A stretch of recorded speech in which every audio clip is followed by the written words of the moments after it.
everybody. Hi, I'm Mike Hollywood Tomasek, and I'm here to talk to you about motherfucking Chicago. By the way, oh shit, this is going to be a adults talking panel. Just so you know, I'm going to probably swear a lot. And also, I'm here with another person. Just so you know. Hello, my name is Meredith Gerber. If you were in the panel before, the art and design panel, I was on that. And the reason my background is different is because Mike and I, surprisingly, are married and we live in the same house. So I know it surprises me every day that she deals with me. I love it. But we can't be in the same room because we do loop feedback. So I am in the bedroom and Mike is in the living room. So totes. So some quick things before I start like my lecture. One, please, there's some awesome raffles. Please go like buy raffles and give to fighting COVID-19. It sucks. My dad's in the hospital right now because of it. It's awful. So please, please, please, thank you for being here. Thank you for donating, buying games, doing all that sort of stuff. I really, really appreciate that. And I want you to know that I appreciate you. All right. yeah. Absolutely. Mike, did you want to take a second to like maybe introduce ourselves before you go right into it? Because I know you are jonesing for education and I'm super here for it. I'm so hype. By the way, yeah, so Meredith, please introduce yourself. Sure, absolutely. Okay, so as I said, my name is Meredith Gerber. I'm from Chicago. If you were in the art and design panel, you have heard this already, but we will do it again. My main job is Drive Through RPG. I am the top tier publisher relations representative.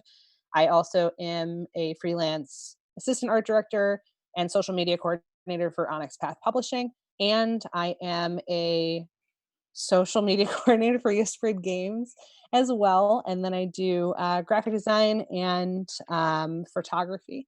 And so that's about me. Awesome. And I Go. live with this amazing, wonderful, fantastic person.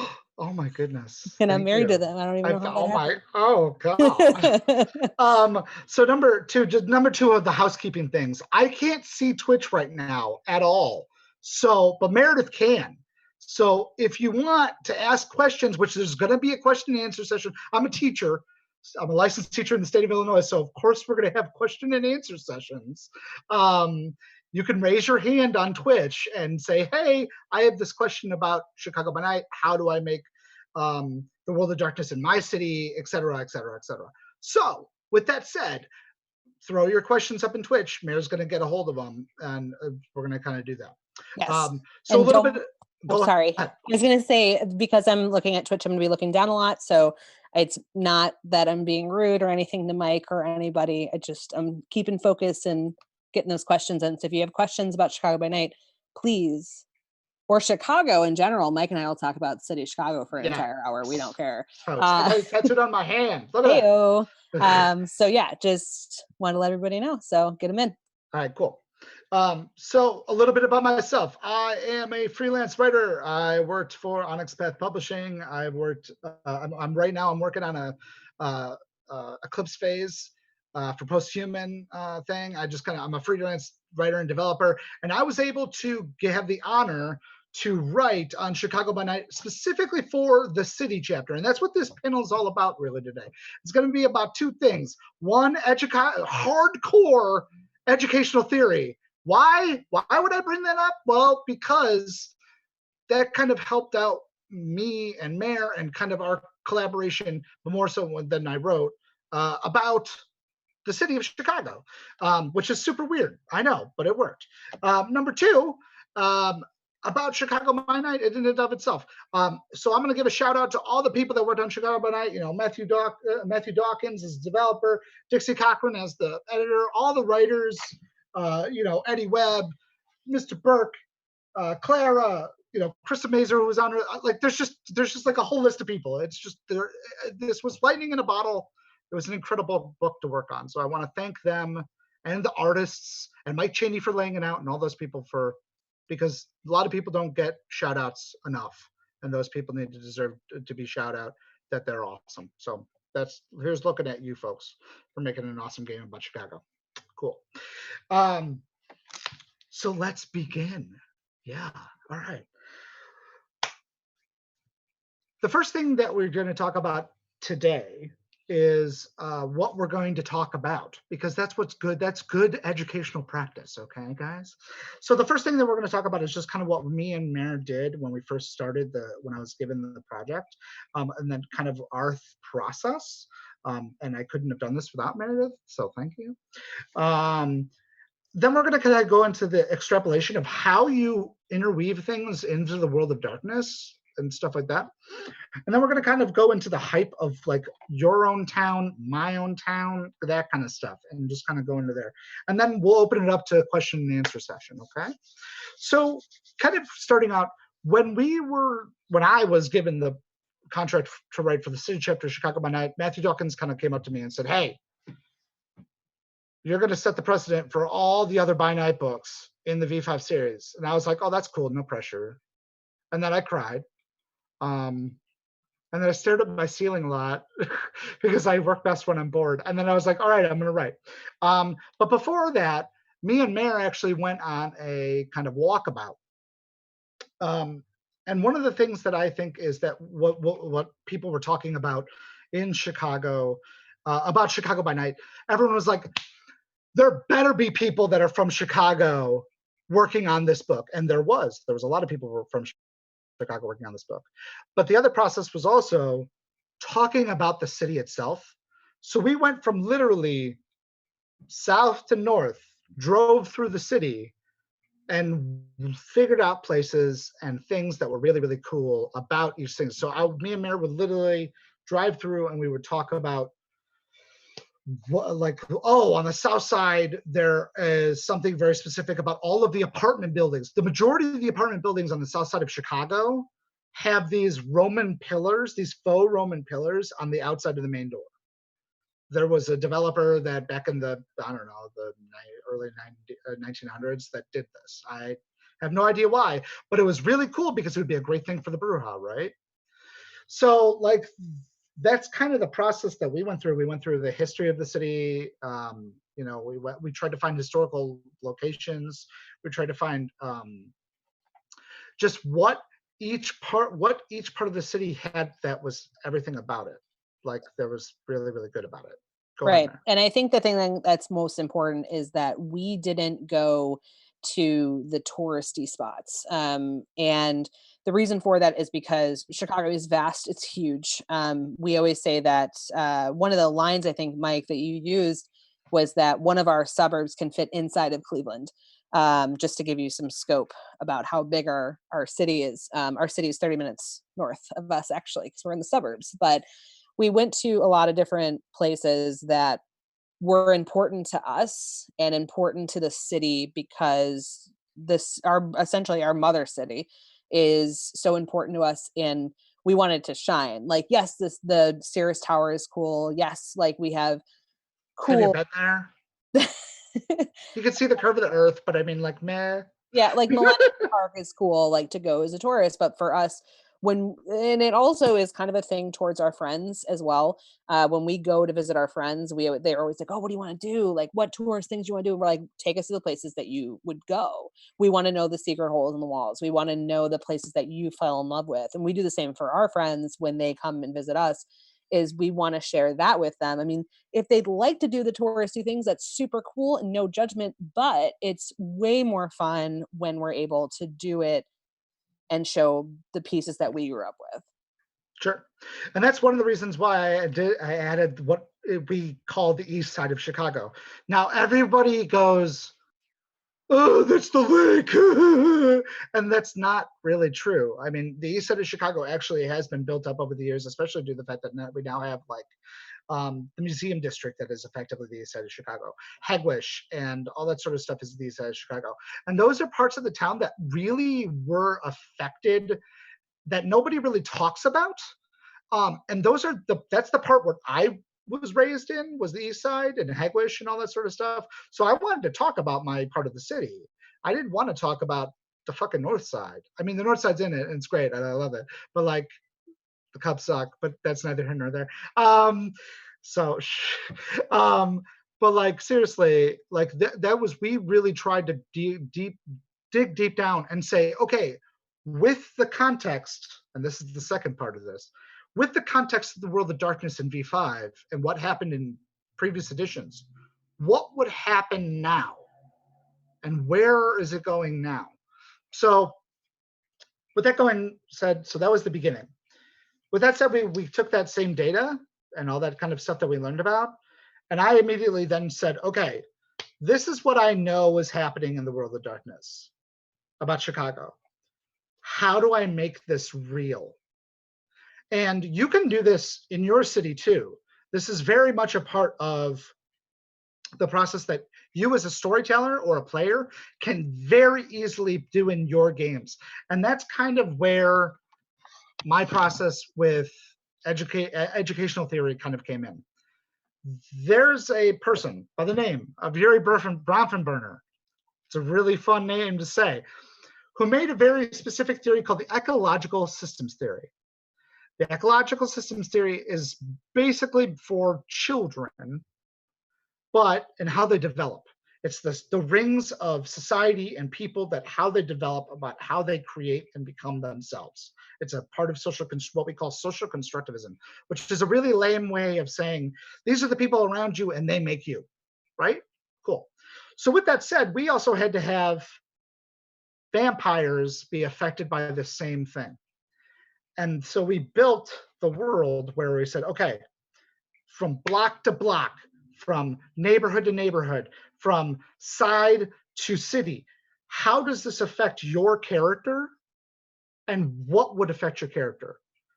So for an example, everybody knows the Ventrue. Oh, I'm not a Ventrue fan. I like the La Sombra better. Sorry, I'm on that side of things. I'm just going to put it out there. But I know that there's a lot of people that love the Ventrue, and they're pretty great. We all know how the Ventrue did something called the interdiction in Chicago.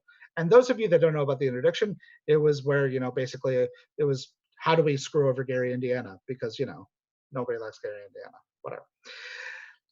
But because of that, it also cast a kind of a dispersion across the United States in the World of Darkness and created in both out of game and in game what we have now as the Rust Belt, right?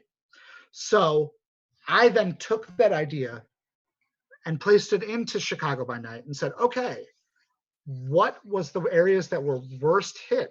Well, we obviously know in real life, the worst areas that were hit were parts of the collar, which was Joliet, the east side of Chicago, all of the steel mills shut down. And of course, Gary, Indiana.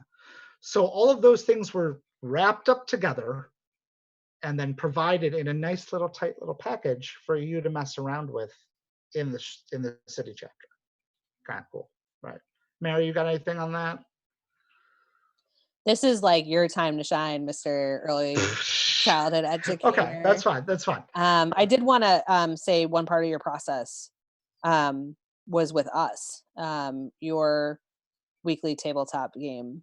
Yes, please do talk about that as well. So myself, our friend Leia, our friend JR, we started playing Vampire the Masquerade 5th edition when it came out, and Mike started already running a Chicago by Night game. So that was kind of cool that we got to experience that. But what was fun was Mike would write stuff and he would test it on us to see if it would work. So, it was awesome because we didn't know what was going on. He'd be like, roll these dice. Okay, we're gonna do this. Okay, we're gonna do that. Then he'd come home, I'd see him the next day and he's just typing away on his laptop. So he did play test, his ideas too, which is awesome and super great. So I appreciate it. Spirit of the city. Yeah, I'm glad that you. Yes, yeah, exactly. I'm glad that you enjoyed that process because that was the kind of the spirit of the city rules. That was kind of where the idea came from. I mean, we wanted to create Matthew Dawkins kind of came up and was like, hey, I would like tables of stuff to make your life worse in game. And I was like, I can do that. Yes, sir. Yeah. And since then, we have we've expanded our game to 2 other people that we know. So it's a bigger game now, and Mike is still testing stuff on us, even after the fact. So it's pretty exciting. That was my And work in cults. yeah, for Cults of the Blood Gods, we didn't know what was going on. I knew that he had the contract, but he would be like, roll these things. Okay, these NPCs show up, and we're like, what is going on? So it's been super exciting to be part of that process. Well, thank you for the feedback, and I appreciate it. Um, so just one little thing about that is when you're being a storyteller in your city and you want to make your city be another character, learn about the history of your city, learn about the places that you can go to those places and explore them, and also pull from your real life. I mean, again, I literally pulled stuff from theory that I knew about, from pedagogy and things along those lines, to provide for that sort of process. It's all about yes and allowing your players to feel comfortable and kind of providing those sort of things, and also play what you know. Play what you know is great. It's a great thing to do. It's a wonderful thing to do. And because of that, I'm going to do the last little bit is that before we get into talkie time, was playing what you know and what you don't know and what you think you should know. It was another part of Chicago by Night and the city chapter. A lot of the truth and lies of the city portion was based around a lot of the stuff that I experienced as a person that lives in Chicagoland that people would like say. So for some context, I worked on the west side of Chicago and the south side of Chicago in early childhood education. So I worked in preschools and I worked in some neighborhoods that were pretty sketchy, but were always full of good people that were trying their best. And I was so sick and tired of hearing about how everyone in Chicago is constantly getting shot and how everyone in Chicago is constantly just, just full of violence and bullshit. And I wanted to portray that in this book in a positive way, in a way that we can like play it out in a positive through play theory and play it out so that we can feel better about ourselves. People from Chicago are incredibly proud of their city. I know I am. I know all my friends are. I know that we fiercely defend what we do and how we are, because it's where we're from and we're proud of who we are and we're proud of the city itself. So because of that, it's very important for what we wanted to discuss what was real and what was fake about cities. And that kind of goes into the spirit of the city as well. This also is a really good opportunity for you as a V5 storyteller or a V5 player to talk about the truth and lies of your town, because that lends itself to also the things that you are comfortable with and the things that you're not comfortable with. It's very important for a positive V5 playthrough and for Vampire the Masquerade in general, and for just gaming in general, for everyone to communicate and to talk about how they feel about certain things. V5 lends itself to that way with stains, and having your group talk about what you're comfortable and uncomfortable about what dealing, and storytellers should respect that. But providing lies and truths also gives storyline and depth and breadth to your city. And that kind of goes with that. Mary, you have anything about that? How do you feel about like comfort levels and communications within your gaming experiences? I think I want to actually highlight you on what you do specifically. One of the things that when Mike created the game, originally, me, Leia, and JR sat down, and Mike's like, "What are things that we're not going to talk about? What are things that you're not comfortable with? What are things that you're comfortable with? What are things that are acceptable to your coterie, like what are and like having that rich conversation. We also did relationship maps, which is from V5 as well, where we sit down and make a big old map and draw, which is helpful. But one of the things that helps me with the comfort is, I mean, Mike, you're a fantastic storyteller in that, like, Oh there my are goodness, times thank you. you're amazing. But the thing is that I really appreciate is that there are some things that make me uncomfortable. Like I get really scared when Mike uses a certain band. They're called Lustmort, Lustmort. They're very, very terrifying ambiance, and it sometimes is a little tough for my anxiety, where Mike will look at me and be like, okay, like, when do you want to take a break? Hey, is this too much? Like, you're always checking in, you're always doing stuff for tough things, but it's helping me this whole process with Chicago by Night and with V5 is helping me kind of work through those fears and work through those anxieties. So I mean, it's been great. I appreciate it. And that's play theory. That's what that's all about. Play. That's therapy and things along those lines that we do with young children and things that we do in schools. If you're good at teaching and stuff like that, that's something that we could always do, and we as adults can still do to make ourselves feel better about things. Play provides a safe environment for us to work through things. It's not therapy. I'm not gonna. I mean, it is, but it's not actual therapy. But It doesn't replace therapy. It is a form of therapy that Sure. you can utilize, but it does not replace therapy, like, at all. I mean, I think that's Absolutely. important. I know a lot of us do go to therapy every week. That's normal mental health, and that's completely normal conversation. And for me, like, I get therapeutic and enjoyment out of playing vampire, playing in our 13th age game every week, but still go to therapy. That's a very big asterisk that we need to put in there. Yep, absolutely, and I understand, and that's something that you should do. Go to be good for your mental health. But play therapy is actually a really legitimate thing, and it's good for you to work through and those sort of things. If you're in a safe environment, caveats: your mileage may vary. I'm just a licensed teacher. That's I'm true. not. You're Yeah, just a yeah. licensed teacher, no big deal. I'm just a licensed teacher. Well, I'm not a therapist. That's the deal. So I'm just saying that. But it's good to be able to play through those things in a safe environment in a way. All right. With that said, what have we talked about today in my quick little lesson? And then we're going to get into the questions and answers. Just things. 1, learn about your neighborhoods. Learn about the things where you live. Learn about the stuff that's around you. That will help you make a better game. 2, talk to your players. Make sure that they feel comfortable. Make sure that they feel groovy. And if they don't feel groovy about stuff, don't push them on it. It's dumb. It's a bad way. It's a bad way of making people feel uncomfortable. It's a bad way to play a game. And 3, you know, look at the stuff that you're doing and extrapolate it and make it new. There you go. So Chicago, the city, yay, woo, cool. All right.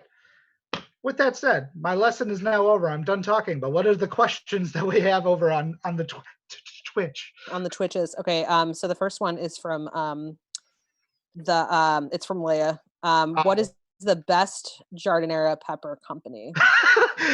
Okay, so first of all, that company. It's hold on. You're gonna make me go run to the fridge? Like you're gonna make Well, hurry, because people are popping in questions. You gotta run. Hold on. Run, baby, run. By the way, our kitchen and our living room is the same room. So he's just going to it that way. All right, I got it. Hold on. It's actually the pickle guy. Oh, it's the pickle guy. The pickle guy like, you can get from the pickle guy is a secret dude that you can meet at markets. And he is just a dude, and he makes the best jardinera in the entire world. You cannot get in the stores. You have to wait until markets, though he will sell you wholesale. And he will sell you it in a parking lot, which is the most Chicago shit ever. I have more in-depth questions, but Gehenna Gaming, I don't know if this is Ian or who, because I'm like, just get the quick question out of the way. Is Chicago deep dish pizza really that good? No. Okay, so here's the deal. Can I answer that? You go ahead. Go ahead. And you give your caveats. So deep dish pizza is it's good. Okay. But we don't eat it normally. No, we eat tavern pizza. We eat tavern style pizza, which is flat, thin crust pizza. And that's like they're party pizzas. That's what we eat. We will take people out if they want it. It's a lot of role play. Now, here's my caveat for this. It's a tomato pie, yes. XOXO from a New Yorker. Okay, come on. We're not going to get into the New York bullshit. Your pizza's soft and sad, okay? Like they're allowed. Their pizza is valid, just like ours. Your pizza's valid. Okay, so but here's the thing about There is one place, and I'm going to give you the Chicago secret Don't right get in the now. secret. Yes. Okay, this The is the best best place deep in the dish entire pizza in world. the universe is a place called Pequod's. Downtown They have two and locations. BioHair. They are real legit. They have caramelized crusts, everybody. I mean, you can't, like, what? Come on. If Come you on. but if you seriously ever come to Chicago or you live in Chicago, I know that our friend Alex is in here because I think they're on the north side. And Maybe. yes. But the thing is that when you come here, you want Pequods. Like Pequods is the place to go. You will be waiting in a line. It is long. It's 100% worth it. I Let's prefer beefs, but or hot dogs, but heads whatever. eggs, Yes, diggity sorry, I'm dogs. from Chicago. Yeah, I'm Diggity from Chicago dags. too. Yeah, okay. Diggity dogs. All Okay, right. so here are um the deeper questions. Okay. So question one is from Sierra Balop. Um, did you set yourself some boundaries when it came to including real life issues related to the city? Stuff that would be metaphorical, too close to home. Um, okay, so here's the deal. Like when I was teaching one time about 2 blocks away, sorry, I live next to a street. About 2 blocks away, there was a shooting and a 4-year-old was killed. Um, I took that experience and was like, and super pissed off about it and super angry and like took that emotion and poured that into Chicago, my idea of Chicago One. I wanted to talk about these feelings and these emotions and the violence that sometimes plagues our city and the things that I really want us to work as a city. And there's so many people that every day wake up, get up, try to help our city more. That's the shit that like boggles my mind, is that people like are like, oh, Chicago's so awful, Chirac. That's all lies. It's bullshit. There's every single day people that are going out helping, trying to help children, trying to help social services, trying to do all those sort of things and help people, trying to make the world better. So was there anything that was off the table for me when I was writing about this? No, because I live here every day and I deal with it and I go and was taught in it and all this sort of stuff. Um, but I wanted to make it real and I wanted to respect it and I wanted to make it so that we honored those people as opposed to just been like, oh, look at this tragedy. So that's my answer for that. Good answer and good question. Poppy Lover 12397 says, as someone who's never been to Chicago and is about to play my first game here as a recently embraced venture from a wealthy area of Chicago, what Oh. resources and where should I look into? I was about to say beef sandwiches. No. What's a really like down home Chicago thing? Garbage trucks, snow plows, any of the city like municipal stuff. That's like hardcore. That's good That's resources. hardcore resources. There have literally been real life mayors who have lost their job because they didn't get the streets plowed in fast enough. If you want power in the city of Chicago, you talk about the unions, the municipalities, and then of course the people making crazy awesome stuff. Like that's kind of where it's at. Our friend Alex, who we were just talking about, Oh, hey. they ask, you mentioned talking about what you know, but also things you don't. What was your process like for getting perspectives from demographics other than your own, since different people may see the same areas differently or have different landmarks? Sure, absolutely. So I'm a white guy. I fully admit that. Like, and I know that the privilege that comes along with those sort of things that I try to, work through with, things like that. Because of that, I took a lot of talking points from my like coworkers and things that I've worked with that are from African American communities or queer communities. One of the things that I talked with my best friend Jeff, who's he's Hispanic. But he's also gay, and was talking about how a lot of the gay clubs were getting shut down in Chicago. And I was like, that should be talked about. That should be represented and respected and put into the North Side section and be like, there's someone that's fucking awful that's taking these things apart, who are taking these cultural institutions and tearing them down. Did I ever answer that? No. It's for you as players to take one of the bad guys in that game, like Balthazar or Sun, and make him be the bad guy that's doing this awful shit. But like that was really important for me to represent, is that I want people to I wanted diverse voices, and there's a lot of diversity in this book, a lot of people that were really awesome that came out of the woodwork, that wrote their ass off, that really showed the city for what it is from a different perspective. So I'm just one perspective. I'm from the east side. I'm from a weird part of Chicago. 2 questions. Okay, 2. Pilgrim Plays. How would you layer kindred? This question makes me laugh because Oh, I know what the answer is because you've put it in our game. okay. How would you layer kindred society over a city, and how would you go about it, especially in regards to Cayman Anarch? How would you hold on? Say that one more time. How would you layer kindred Uh-huh. society over Okay. a city, and how would you go about it? Okay. So again, Our Chicago by Night Sunday game. Mike does this for our Anarch game already. okay. So how I do things is that I always try to make. I'm very, very big into the street level part of V5, and just because the Methuselahs and the crazy shit, that's really awesome. But like day-to-day minutia is way more awesome. So like for example, I booted someone's car, and if you don't know what boots are, is that in Chicago, if you get 3 tickets, they'll put this big ass metal yellow thing on your tire, and they'll just drill it into your like wheel thing and your axle so that you can't drive or you'll ruin your car. And I was like, yeah, you got booted. Influence actions, baby. Sucks. Like, like things like that. Take again, and that kind of boils down to, again, take the things from your city and make them evil as fuck. Like, make it so that you get hit by a red light camera.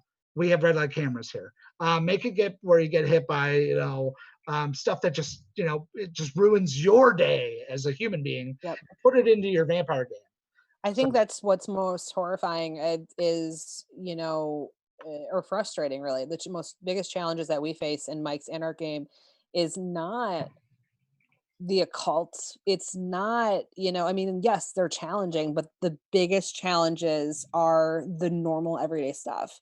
Every time we have to deal with something, it's almost a groan across the room because we experience it every day. But it messes with us, right? Because everyone thinks like, oh, like Vampire the Masquerade must be all about like magic and like mystical stuff, and it does have those elements. But what's so cool what Mike does is he really makes us feel those emotions because, again, we experience it so much. So he's so great at that. Oh, thank you. I You're appreciate that. welcome. You're a great player at that sort of Well, thing. thank So, you. but I'm just going to say, one of the most horrifying things you could do to a player is going, okay, you have a ticket that you have to go to court for, and you're going to have to make a goal for that. How do you feel about that? Figure it out. That's what Mike always says. Figure it out. So that's kind of the concepts from that. That's one of the things. That's how I kind of work those things out. Puppy Lover 12397 has a specific NPC question, but you have used this NPC. Okay. Unfortunately, I got my book right here. All right. I only say unfortunately. You'll know this one because you use him very often. I only say unfortunately because me as a player, I'm very frustrated with this NPC right now in our game because the frustrating NPC that Mike plays. What are some of the reasons Kevin Jackson would sire someone as their childer? Oh, I love Kevin Jackson. He's incredible. Out of game, Kevin Jackson is brilliant and so well written and horrifying. and one of the greatest NPCs written in Chicago by Night. But as a player, I do not like Kevin Jackson. Because he should oppress the shit out of you because you're an anarch. Yeah. You should just be a camp member. You would be fine. No. Why? How would Kevin Jackson? You would have to fucking impress his ass. Yeah. You'd have to impress the hell out of him. And if you don't, then you're nothing. That's my answer. Is that you legitimately have to impress him. That's an incredible character that only deserves to be impressed if you're part of the Camarilla, or destroyed if you're a part of the Camarilla. But yeah, that would probably be the reason why he would embrace you, is because you're worth his time. Yeah. So Gehenna Gaming asks, okay, is this Ian? Is that you? We can only hope. I don't know. I love you. Whatever. It could be How anybody from Gerber. badly did the La Sombra mess up the whole dynamic of the whole Camarilla in Chicago? Oh, it's Nick. Oh, it's Nick. Hey, Nick. Yeah, it's Nick. Um, so you know what? I don't think they did. So here's the thing about Chicago. Chicago's incredibly religious. Incredibly religious. It's got a really beautiful, diverse tapestry of religions, and that's just so perfect for the La Sombra. I mean, going from like down from like storefront churches to like mega churches. I mean, from mosques to, you know, to pagan circles to all this sort of stuff. There's tons and tons of faith in the city, predominantly within the Hispanic community, the Catholic Hispanic community as well. Which, I mean, big deal. So I mean, I think the more so, the bigger problem was the political issues that we had to write out. I love the Sombra. They're my favorite clan. I love them to death. I tried to kind of mesh them into like the religious practices and the marks of the city, like bringing in murals, because there's a huge mural scene in Chicago, especially in like Pilsen and Hispanic and Little Village and Hispanic communities. And I tried to like bring that in. It was easy to mesh them into the culture. It was more difficult to be like, okay, this is something that's completely different, and they're coming from the Sabbat, and how do we do that? So that's kind of where that came from. Yeah. One thing, howdy, sorry, just curious, the name of the speakers? Sure. This My name is is Mike Tomasek. Hi, I'm Mike Hollywood. Tomasek. I also go by the name as Hollywood. Everyone knows me as Hollywood, so that's You fine. can There's a lot find of out Mikes. you can find out more information on him at I did your website and I forgot Yeah, it's MFTOMASEK.com. Michael MF Tomasek. Yeah. And I'm Meredith Gerber. You can find more about me at meredithgerber.com. Mike's the writer, I'm the artist. Woo! Okay. Yeah, Mayor made the logo. Yeah, which is very, very exciting. So I thought it was exciting. I love it. No, and I did Cult of Blood Gods title font too, which is very, very exciting. And I think that's fun in that regard because working together, Mike and I are able to bounce off of each other and stuff like that. But the things that I wanted to essentially say to the audience, and this is not a means of being like, if you don't have the money, go spend it on Chicago by Night. Like if you have the means to, I highly, highly recommend it. Because as Mike said, the writers and the artists just, I can't even express to you how much love and passion went into this project. And that is, we have another question. Yeah, hold on one second on the questions. Yeah. Go to Drive Through RPG, go to Storyteller's Vault, support Onyx Path Publishing, go and get this book, because you can also get Chicago Folios that came out yesterday. The other thing that I wanted to say though is I wanted to compliment Mike, because the thing is that his section, if you have ever wanted to know anything about Chicago, the city chapter is 100% written with essentially, Mike's ideas, my ideas, our friends' ideas of what Chicago is. And it goes over those stereotypes, goes over those types of things that can help build your city and what you do, which is awesome. So, okay. All right. Puppy Lover is Thanks, back. Puppy Lover, for throwing out the questions. I love Puppy Lover. They seem real cool. What Little exciting puppers. little puppers. What exciting things would you include or highlight for people playing baby fangs in a Chicago cam game? Oh, things they would highlight.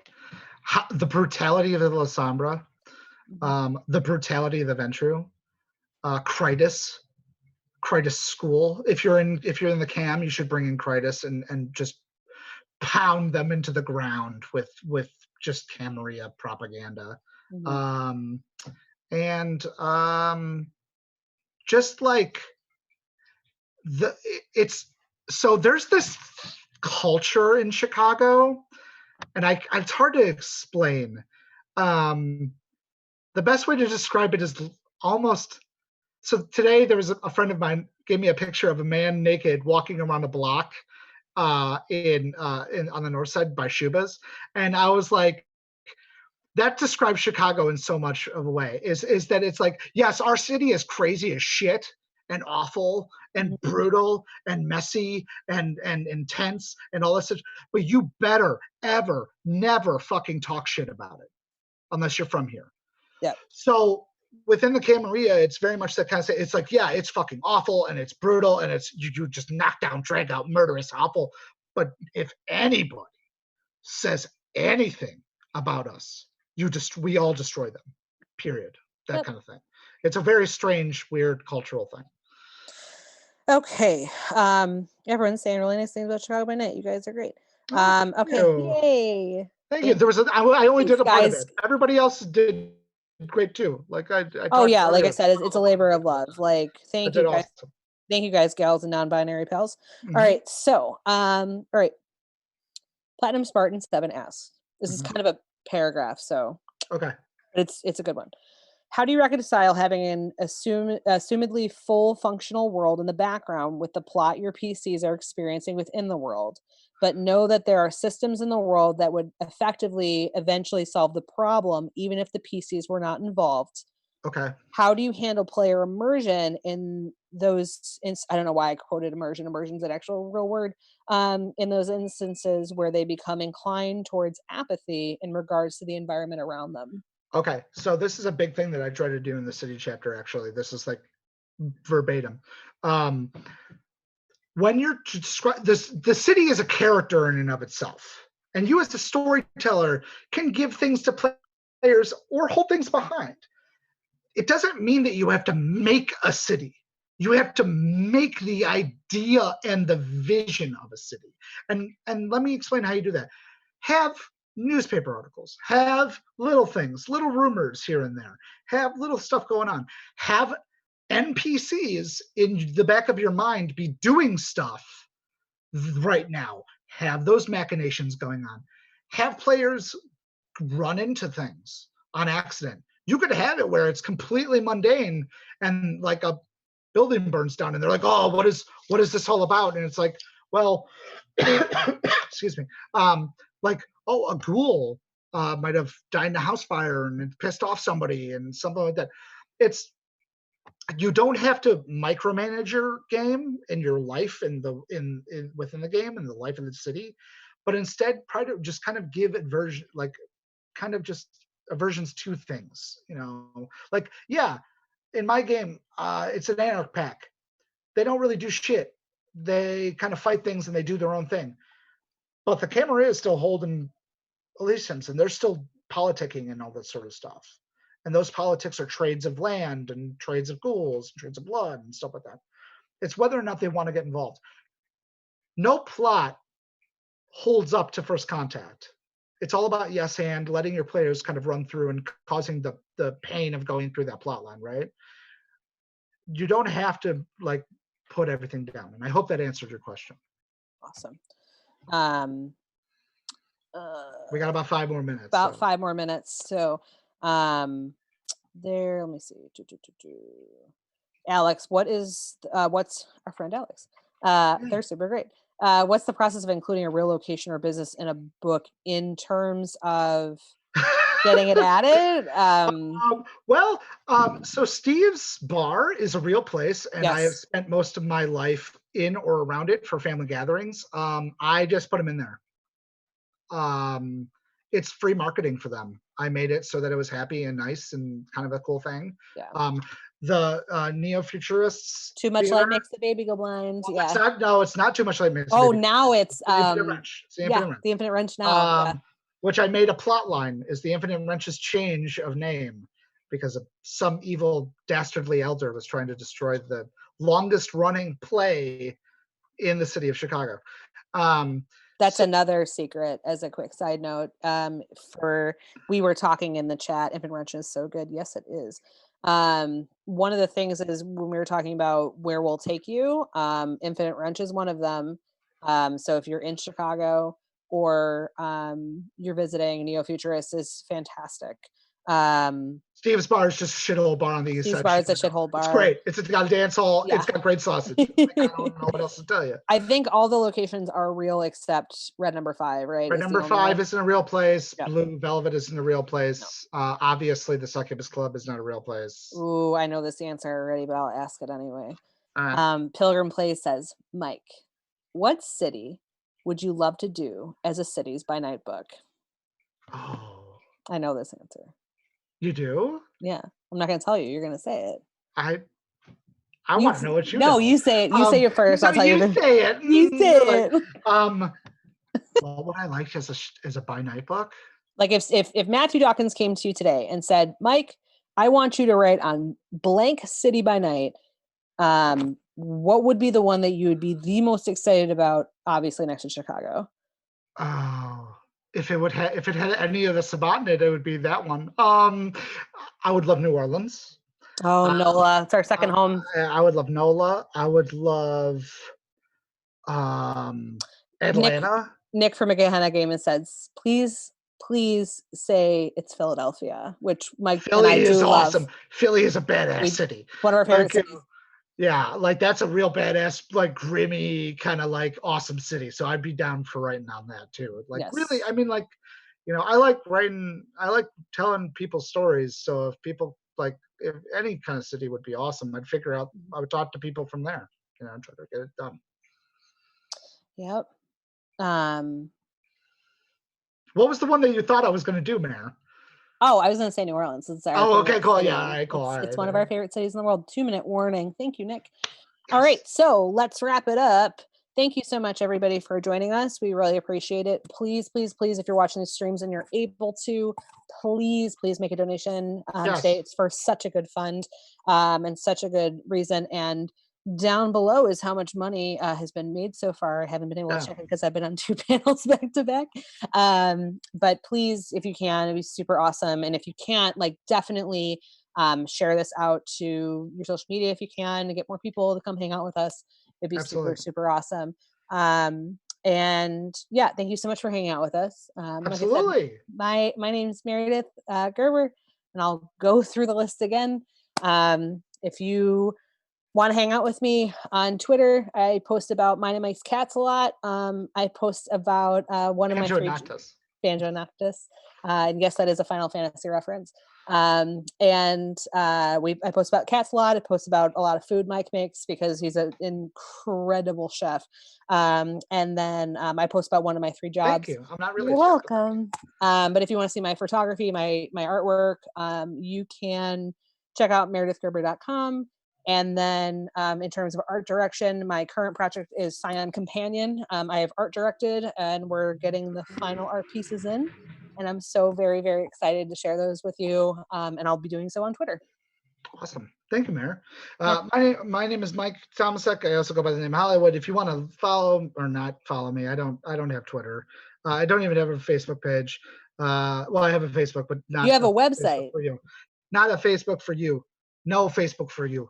I do have a website. You can contact me for anything that you're looking for. It's MFTOMASEK. Again, that's MFTOMASEK.com. MF Tomasek, motherfucker Tomasek. And it was brought up before too. Our V5 game it's on hiatus right now, but we just started recording it right before the pandemic. But our first episode's up. Nick Second Great Fire. Yeah, Second Great Chicago Fire. So we will be, our first episode's up. We are combining all the history and the bios and stuff. But yeah, just if you want to check that out too. So yeah. Yes, and then shout out to the people. The things that I'm freelancing for right now is Eclipse Phase from Posthuman Studios, which is transhuman horror. I highly recommend that you pick it up if you haven't. It's super awesome. And then of course, for more information about Chicago by Night, of course, go to theonyxpath.com and go to Storyteller Vault and pick up Chicago Folio, which is more cool stuff about Chicago that I wrote in. It has the fucking Sabat in it. Yeah. Yes. It also has Salt, who's my favorite character that I've ever created, who is who has been transitioned to who was to a lady. It was previously a guy, and that's fine. And everything's good, and it's fine. And Salt's really, really awesome, and I highly recommend that you also check out Salt because it has the Sedites. Yes, praise Kane, Super Rat Lord, praise Kane. And that's Kane. what we'll end on. Thank you guys so so praise much. Kane. Cheers. Later, y'all. Bye. Bye.